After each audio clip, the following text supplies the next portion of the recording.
Assalamualaikum warahmatullahi wabarakatuh. Bismillah, alhamdulillahirrabbilalamin. Allahumma sholli ala sayyidina Muhammad wa ala sayyidina Muhammad. Anak-anak, baik, kita akan melaksanakan pembelajaran Imla. Imla ini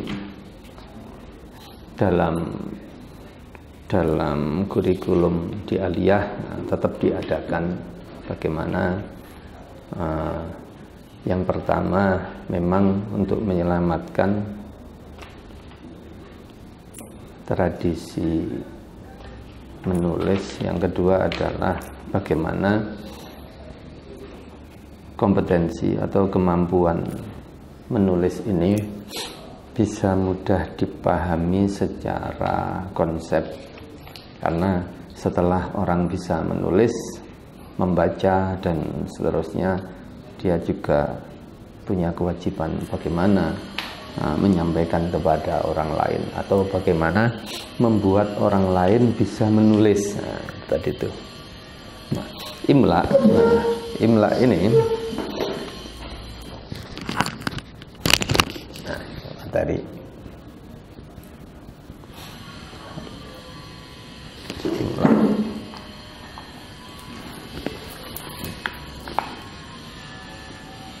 Imla. Ini aslinya ya materi Imla ini yang pertama adalah ada dua, yaitu makna menyalin.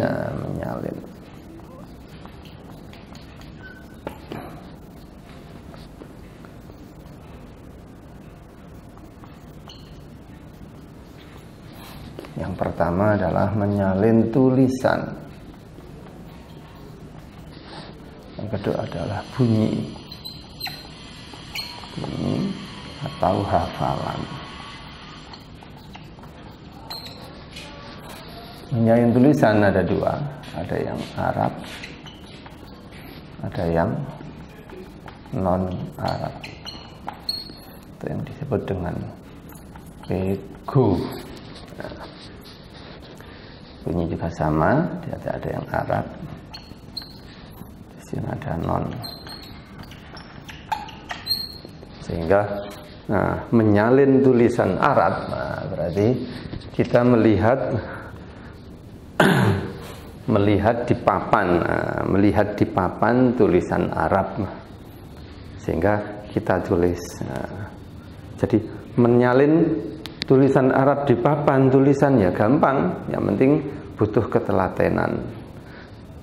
Kemudian menyalin tulisan non-Arab, berarti semua tulisan selain bahasa Arab itu namanya pego.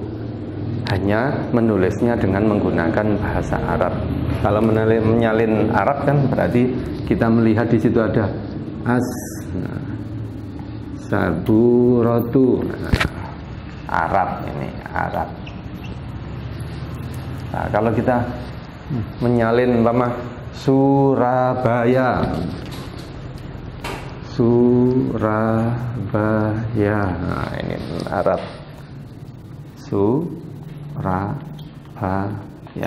atau kata-kata yang lain di sini. Nah, ini namanya menyalin tulisan. Nah, ini gampang, yang penting dilihat di situ langsung kita tulis dengan tulisan huruf Arab.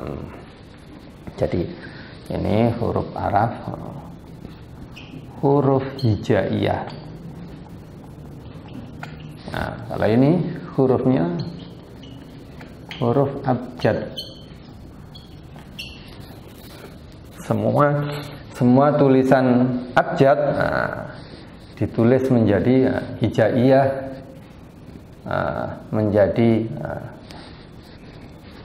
menjadi tulisan Arab.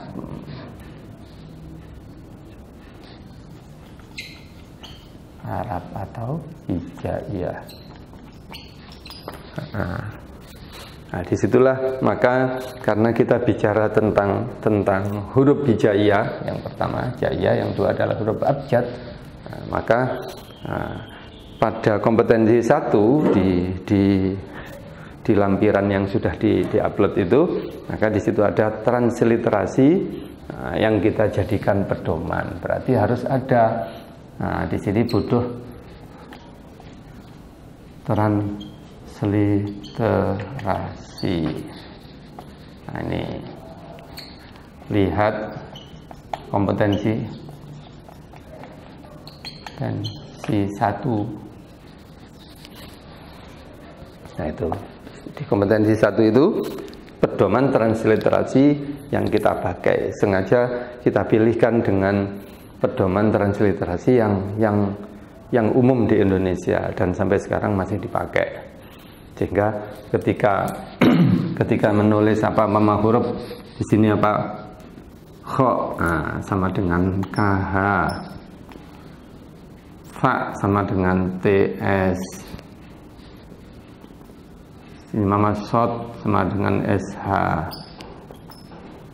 shin sama dengan SY, ya, saya menggunakan huruf. Sehingga bagi pemula, nah, ketika menulis dari tulisan abjad ke tulisan hijaiyah di laptop atau di mana saja, karena melibatkan huruf mudah. Meskipun ada pedoman transliterasi yang menggunakan di sini kho, di sini sa, menggunakan S titik, atau ada yang TH. Nah, ini kita tidak menggunakan ini, atau dini SH dan seterusnya. Nah, jadi pedoman transliterasi pada kompetensi 1 itu adalah pijakan kesepakatan awal bahwa pemindahan huruf dari huruf hijaiyah ke abjad atau sebaliknya huruf abjad ke huruf hijaiyah. Itu seperti itu. Sedangkan kompetensi yang kedua itu adalah menyambung. Menyambung. Bagaimana? Karena bahasa Arab ini tidak seperti huruf hijaiyah ini tidak seperti huruf abjad. Huruf abjad itu walaupun ditulis berapa saja ya terpisah semua. Tapi huruf hijaiyah itu seperti inilah, disambung. Ya, ini mana yang bisa disambung dan mana yang tidak, di situ ada caranya dan seterusnya. Kemudian yang kompetensi ke berapa itu? Ketiga, nah itu adalah tanda baca atau bunyi. Tanda baca atau bunyi, ini bagaimana caranya nanti membedakan antara huruf atau tulisan Arab dengan non-Arab. Di situ tanda bacanya berbeda, bunyinya juga berbeda. Nah, baik untuk menyalin atau menulis tulisan dari Arab ke non-Arab, karena medianya adalah tulisan. Nah, kita melihat tulisan, kemudian kita rubah gampang. Sehingga yang nanti agak sulit itu yang di sini. Bagaimana bunyi yang kita terima ini kita tulis, kita salin menjadi bahasa tulis. Bahasa tulis inilah yang ada kesenjangan, ada perbedaan antara bunyinya dengan tulisannya. Di sini bagi yang sudah bisa mungkin tidak ada masalah, tapi bagaimana kita nanti setelah bisa menulis, bisa menyampaikan kepada orang bahwa ini loh menulis itu seperti ini. Karena kadang-kadang kita bisa menulis itu bukan karena teori, tapi karena kebiasaan. Sehingga ketika ditanya berapa tahun butuh kemampuan untuk menulis secara benar, itu ya bisa saja karena pembiasaan. Oh, saya mondok 6 tahun nih. Masa orang untuk bisa nulis yang benar aja harus mondok 6 tahun. Nah, dalam kesempatan pembelajaran imla di sini kita bikin bagaimana semudah mungkin menggunakan teori yang mudah diingat, sederhana sekali, nanti bisa dilihat pada kompetensi selanjutnya. Nah, disinilah sebenarnya tugas kita nanti setelah lulus, setelah menjadi orang yang bisa, bagaimana menyampaikan apa yang kita bisa ini kepada orang lain sehingga orang lain juga bisa. Nah, inilah sebenarnya yang sulit. Kalau sekarang anak kelas aliyah, apalagi di kelas unggulan, sudah bisa nulis dengan benar ya, pantas dia mungkin dari MTS, 3 tahun diajari. Di situ ada imla, ada pembelajaran yang lain yang mendukung bagaimana kompetensi menulis ini. Sehingga 3 tahun masa tidak terbiasa menulis Arab. Begitu juga yang dari sekolahan lain mungkin. Nah, bagi yang belum bisa, nah ini tolong ini dicermati karena ini sebenarnya mudah mumpung kita masih kelas 1. Apalagi di kelas unggulan ini diproyeksikan nanti menjadi apa? Ya, menjadi produk yang bagus, produk yang unggulan dari Madrasah Aliyah ini. Nah, ini. Jadi di situ nanti kita coba belajar tolong di situ kesepakatan transliterasinya ini nomor 1 ini. Nah, nomor 1 ini dilihat dulu mana huruf-huruf yang yang ganda yang membedakan antara satu dengan yang lain. Seperti kha, fa, shad, shin, terus apalagi to, zo dan seterusnya itu. Nah, ini dilihat. Nah, tapi sudah kita sampaikan di sini hurufnya double semua. Nah, itu tadi. Sehingga setelah itu menyambung tidak ada masalah, mungkin ya tanda bacanya. Baik untuk tanda baca di situ, inilah yang membedakan antara tulisan pego dengan tulisan Arab. Lihat, ini kalau sudah Arab kita mau membuat tulisan babun.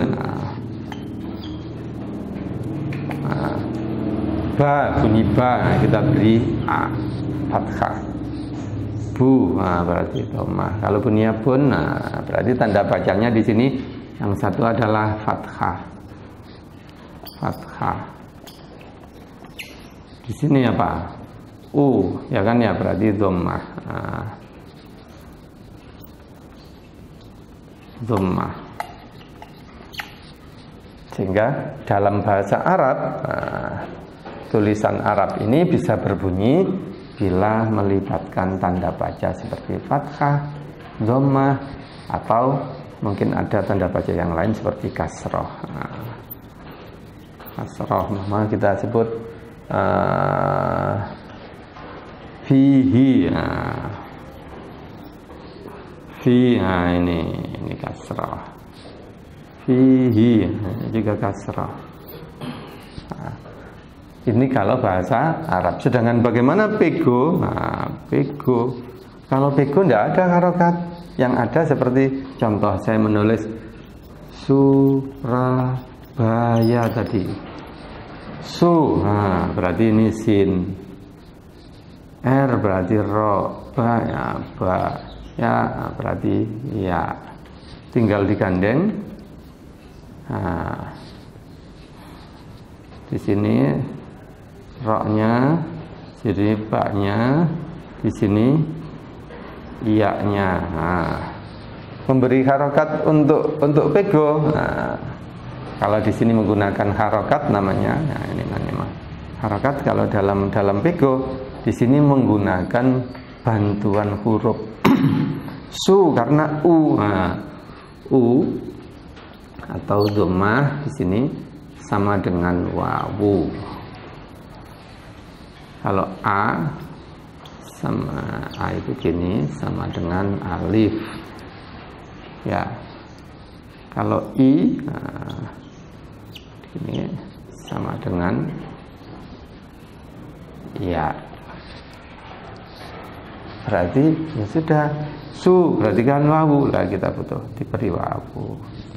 A diberi alif. A lagi. Ya Allah. Surabaya. Jadi pedoman dalam imla ya, ini termasuk yang pada pembahasan pego ya begini, ini tanda bacanya. Begitu juga tanda baca yang lain. Apa bedanya? Ya beda. Kalau dalam bahasa Arab karena cukup dengan menambahkan harokat di atas huruf, sedangkan pego menambahkan huruf. Padahal huruf itu sendiri kalau dalam bahasa Arab, wawu, alif, ya, ini nanti menjadi huruf mat. Sehingga kalau ada bahasa Arab, di situ ada huruf kok di depannya ada wawu sukun, nah, maka ya bacanya panjang. Di dalam bahasa Arab, nah, di situ ada sukun dan seterusnya. Sedang dalam pego sudah, kalau udah namanya sin, di situ depannya ada wawu, ya bunyinya su tanpa diberi sukun pun bunyinya su. R, A ya ro, ra, ba ya, dan seterusnya. Ya enggak, itu yang harus disepakati. Jadi 3 kompetensi, sebagaimana yang sudah diupload itu, tolong dicermati. Sekali lagi, ada 2 kemungkinan. Nah, bagi yang belum bisa, tolong dicermati, karena ini mudah, hanya sebentar, hanya sedikit ya. Cermati, sehingga nanti ya penulisan transliterasi ya, belajar sendiri, memindah huruf, diulang-ulang biar tidak lupa. Yang kedua, bagaimana penyambungan seperti ini. Yang ketiga adalah bagaimana tanda baca. Ini bagi yang belum bisa, sedangkan bagi yang sudah bisa lah, ini sebenarnya modal kita. Nah, ini harus kita kuasai sehingga suatu saat ada di antara saudara kita atau siapa saja yang membutuhkan bagaimana bisa menulis dengan benar. Nah, kita sudah menguasai. Karena konsepnya di sini secara teori hanya sedikit. Tapi kalau kita kembali kepada kitab, ya banyak, karena kitab itu minimal, kitab imla itu paling tipis, Qawaidul Imla itu kalau tidak 35 halaman ya 38 halaman, sehingga membutuhkan waktu yang sangat lama. Dan inilah yang mungkin banyak sekali ya di antara para pemula ini, ya mungkin pembiasaannya dia agak belum terbiasa, males mungkin ya. Terus kemudian secara konsep banyak. Imla ini ya memang pembelajaran di tingkat dasar. Biasanya kalau di dunia pendidikan Islam, di MI itu diajarkan di kelas 2, kelas 3. Ya masih pelajarannya anak MI. Baik, itu mungkin insya Allah pada pertemuan selanjutnya tinggal kita sampaikan tugas-tugas untuk menyalin dari huruf Arab ke huruf non Arab atau huruf hijaiyah ke huruf abjad, atau sebaliknya dari huruf abjad ke huruf hijaiyah, sebagaimana contoh yang ada di 3 kompetensi itu. Di situ ada kita contohkan beberapa kalimat Arab, kemudian di bawahnya diberi huruf abjad, atau sebaliknya huruf abjad kita maknai dengan huruf Arab. Ini tadi itu dalam rangka bagaimana kita bisa punya kecakapan untuk menulis. Baik, mungkin itu yang bisa saya sampaikan. Semoga bermanfaat.